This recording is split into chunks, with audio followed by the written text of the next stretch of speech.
అందరికీ నమస్కారం. నా పేరు Anu Chaudhary, Ayurveda health advisor and family councillor.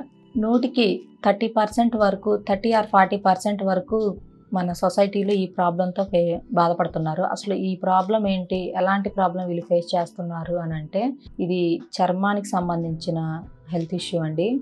Psoriasis. ఈ సోరియాసిస్ అనే ఈ హెల్త్ ఇష్యూ చాలా మందిని అసలు మానసికంగా, శారీరకంగా వాళ్ళు చావుకి బ్రతుక్కి రెండింటి మధ్యలో కొట్టుమిట్టాడుతున్న వ్యాధి. అసలు ఈ వ్యాధి ఎలా వస్తుంది అని మనం చెప్పుకుంటే, ఈ సోరియాసిస్ని వాతరక్తం అని కూడా అంటారు.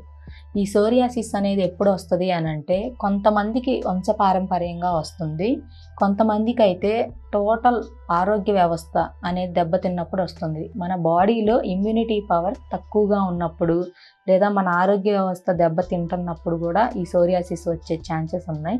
ఇది ఈ వయసు వాళ్ళకి అన్న తేడా ఏమీ లేదండి. ప్రతి వయసు వాళ్ళకి ఇది వస్తుంది, చిన్న పిల్లల దగ్గర నుంచి వృద్ధుల వరకు. అసలు ఈ సోరియాసిస్ ఎందుకు వస్తుంది ఏంటి, అసలు వీళ్ళు ఎలాంటి ఆహారం తీసుకోవాలి, దీనికి నివారణ ఉందా అని మనం చెప్పుకుంటే, ఈ సోరియాసిస్ అనేది మన చర్మానికి సంబంధించిన వ్యాధి. ఇది ఫస్ట్లో కొంచెం చిన్నగా మనకి దురద పెట్టడం, చిన్న పుండ్లు లాంటివి, సో ర్యాషెస్ లాంటివి అనిపిస్తుంది. సో ఇది మొదటి దశలో ఉన్నప్పుడు, మనకి స్టార్ట్ అయినప్పుడే దీనికి మనం ట్రీట్మెంట్ తీసుకొని కొన్ని చిట్కాలు పాటిస్తే దీన్ని క్యూర్ చేయొచ్చు.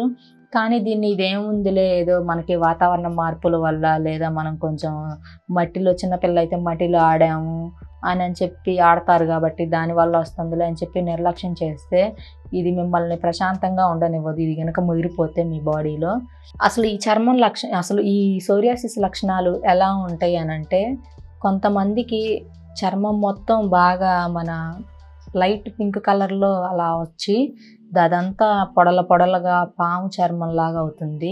కొంతమందికి అయితేనేమో నల్లటి మచ్చలు పడడం, బాగా దురద పెట్టడం, చేప పులుసులు వంటి పొట్టు రాలిపోవడం. వాళ్ళు ఫర్ ఎగ్జాంపుల్ ఒక డ్రెస్ వేసుకున్నారనుకోండి, వాళ్ళు డ్రెస్ ఎక్స్చేంజ్ చేసుకోవాలంటే వాళ్ళ డ్రెస్ తీసేటప్పుడు ఇంత పొట్టు కింద రాలి పడిపోతుంది. సో వాళ్ళు ఏంటంటే మానసికంగా, శారీరకంగా ఆ జబ్బు అని చెప్తే కూడా వాళ్ళు అర్థం ఈ జబ్బు ఉంది అని వాళ్ళు ఎవరైనా షేర్ చేసుకుంటే వాళ్ళని అర్థం చేసుకునే స్థితిలో కూడా లేరు చాలామంది. ఏంటంటే ఈ చర్మం ఈ సోరియాసిస్ అనేది అంత భయంకరమైన వ్యాధి. ఇది కొంతమందికి జీవితకాలం ఉంటుంది అని చెప్పి భయపడుతున్నారు, కొంతమంది ఏమో నివారణ ఉంటుంది అని చెప్పి చెప్తున్నారు. అసలు ఈ సోరియాసిస్కి మీరు నార్మల్గా చేయాల్సింది ఏంటి అని అంటే, శనగపిండితో వండిన ఈ పదార్థాలు కానీ, శనగ నూనె, వంకాయ, గోంగూర, అదేవిధంగా చేపలు, గుడ్లు, ఇవన్నీ మీరు అవాయిడ్ చేయాలి. ఈ సోరియాసిస్ ఉన్నవాళ్ళు ఇవన్నీ అవాయిడ్ చేసి న్యాచురల్గా దొరికే వాటితో ఆకుకూరలు అవన్నీ తినండి. అవి మీకు ఆరోగ్యానికి చాలా మంచిది. తొంటికూర, పాలకూర, తోటకూర ఇవన్నీ మంచిది. సో ఇవి ప్రతిరోజు మీరు డైలీ తీసుకునే ఫుడ్లో ఈ ఆకుకూరలు, అదేవిధంగా బెండకాయ, దొండకాయ, బీరకాయ, కాకరకాయ ఇవన్నీ తీసుకోండి. ఇవన్నీ తీసుకోవడం వల్ల కూడా మీకు ఈ సోరియాసిస్ నుంచి కొంత ముక్తి పొందవచ్చు. ఎందుకనంటే మనం లోపల తీసుకునే ఆహారమే మనకి ప్రతి ఈ నరాల్లోకి, ప్రతి పార్ట్లోకి వెళ్తుంది. సో అందుకని చెప్పి మనం ముందే దానికి మంచి ఆహారం తీసుకుంటే దాన్ని అనేది మనం ఇంకా ఎక్కువ చేయకుండా ఉండొచ్చు. ఈ శనగపిండి, వంకాయ ఇలాంటివి తీసుకోవడం వల్ల మీకు దురద పెట్టడం, మంటలు పుట్టడం అలా అవుతుంది. కొంతమంది సోరియాసిస్ ఉన్న పేషెంట్స్ అసలు ఎలాంటివి ఉందంటే, వాళ్ళకి బాగా పుండ్లు పడిపోవడం, కొంతమందికి చీము పట్టడం అలాంటివి కూడా జరుగుతుంది. వాళ్ళ బాధలు అయితే మనం చెప్పుకోలేము పాపం. వాళ్ళు మానసికంగా చాలా బాధపడుతున్నారు. అలాంటి వాళ్ళు ఏం చేయాలంటే, నేను చెప్పిన విధంగా ఆహారం తీసుకోండి. వేపాకు ఉంటుంది కదండి, ఈ వేపాకుని, కొబ్బరి నూనె ఉంటుంది కదా, కొబ్బరి నూనెలో మీరు డైలీ ఈ వేపాకుని బాగా ముద్దగా నూరి అంత ముద్ద తీసుకొని ఈ కొబ్బరి నూనెలో కనుక కొంచెం లైట్గా మరిగించినట్టుగా వేసుకొని, కొబ్బరి నూనె వేడయ్యాక ఈ వేప ముద్దను వేసి కొంచెం ఒక 5 minutes అలా ఉంచి ఆయిల్లో, ఆ తర్వాత దాన్ని మీరు ఎక్కడైతే ఈ చర్మం మీద ఈ మచ్చలు ఇవన్నీ ఉన్నాయో వాటి మీద మీరు అప్లై చేయడం వల్ల ఆ మచ్చలు అనేవి పోతాయి. ఇంకొకటి ఏంటి అని అంటే, కరక్కాయ పెచ్చులు. కరక్కాయ తెలుసు కదా, ఈ కరక్కాయ మనకు ఆరోగ్యానికి చాలా మంచిది. మన బెస్ట్ ఫ్రెండ్ అని చెప్పుకోవాలి దీన్ని ఒక మాట. అయితే కరక్కాయ ముక్కల్ని మీరు నీళ్ళల్లో వేసుకొని డైలీ ఆ నీళ్లు తాగి ఆ ముక్కల్ని మీరు నవిలినట్టయితే ఈ చర్మం అనేది కాంతివంతంగా, సౌందర్యంగా కూడా కనిపిస్తుంది. సో సోరియాసిస్తో బాధపడే వాళ్ళు ఇప్పుడు నేను చెప్పిన విధంగా ఈ టిప్స్ పాటించండి. దీనికి ఆయుర్వేదంలో కూడా చాలా మంచి ట్రీట్మెంట్ ఇస్తున్నాము. చాలామంది క్యూర్ చేసుకొని హ్యాపీగా ఉన్నారు. కాకపోతే దీనికి పథ్యం అనేది ఖచ్చితంగా ఉండాలండి.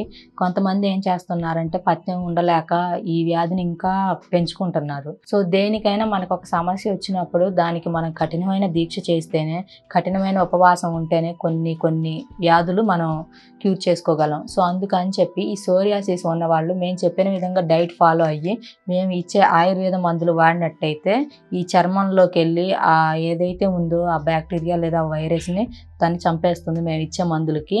ఈ మచ్చలు అవన్నీ స్ప్రెడ్ అవ్వకుండా నేను చెప్పిన విధంగా టిప్స్ పాటించవచ్చు. ఫుడ్ కూడా మేము చెప్పిన విధంగా తీసుకోండి. సో ఈ సోరియాసిస్ని నివారించగలం. ఖచ్చితంగా మేము చెప్పిన విధంగా 1 ఇయర్ కనుక మీరు ఈ వాడినట్లయితే 1 ఇయర్ అంటే మనిషిని బట్టి ఉంటుంది. కొంతమంది ఫస్ట్ స్టేజ్లో ఉంటారు, వాళ్ళకైతే తొందరగా క్యూర్ అవుతుంది. సెకండ్ స్టేజ్ వాళ్ళు ఇంకొంతకాలం ఎక్కువ వాడాలి, అదే థర్డ్ స్టేజ్ వాళ్ళు ఇంకొంతకాలం. సో అందుకని చెప్పి ఈ వ్యాధితో బాధపడే వాళ్ళు ఇదనే కాదు, సోరియాసిస్ అనే కాదు, ఎటువంటి చర్మ సమస్యలతో బాధపడే వాళ్ళైనా కూడా మేము చెప్పిన విధంగా డైట్ ఫాలో అయ్యి మేము ఇచ్చే ఆయుర్వేదిక్ మందులు వాడండి. చాలా వరకు 100% క్యూర్ అవుతుంది. ఎవరైనా ఈ సమస్యలతో బాధపడే వాళ్ళు ఉంటే స్క్రోల్ మీద కనపడుతున్న మా నెంబర్కి కాల్ చేయండి. 24 hours అవైలబుల్గా ఉంటాము. Thank you.